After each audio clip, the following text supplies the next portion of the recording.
Discussion on valvuloarterial impedance or ZVA, the global left ventricular afterload in aortic stenosis. Valvuloarterial impedance or ZVA is an echocardiographic measure of global left ventricular afterload in aortic stenosis. It accounts for the effect of both aortic stenosis and systemic arterial compliance. Please subscribe to this channel for future updates. Click on the subscribe button. Press the bell icon after that for all updates. ZVA is the sum of systolic blood pressure and mean transvalvular pressure gradient divided by the stroke volume index.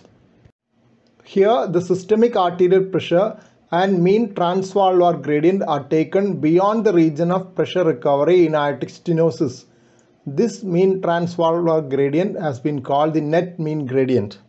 In a study of 208 patients with at least moderate aortic stenosis, Bryant and colleagues found that ZVA was the only hemodynamic variable independently associated with left ventricular dysfunction.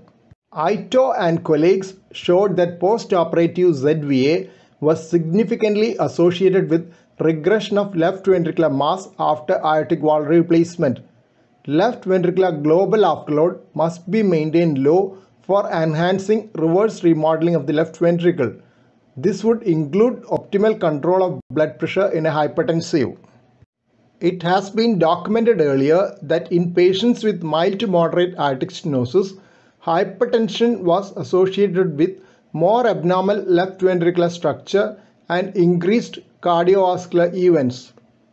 Patients with moderate aortic stenosis and concomitant hypertension may have a global hemodynamic load equivalent to or more than those in severe aortic stenosis without hypertension.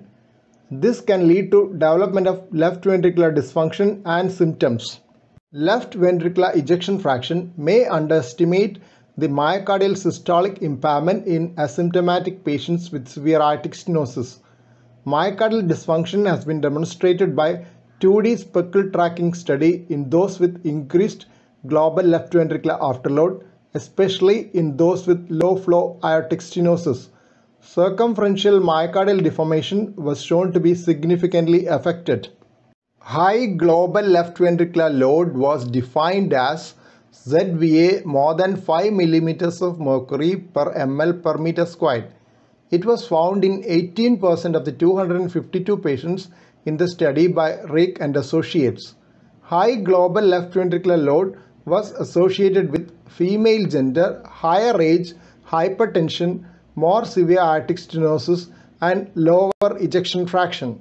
Multivariate Cox regression analysis showed that high global left ventricular load predicted higher rate of major cardiovascular and aortic valve events, but it failed to predict mortality in that study. Here are the first set of journal references on valvuloarterial impedance in aortic stenosis. Second set of references on global left ventricular afterload in aortic stenosis. Please don't forget to subscribe to this channel for future updates and click on the bell icon for all updates. Thank you.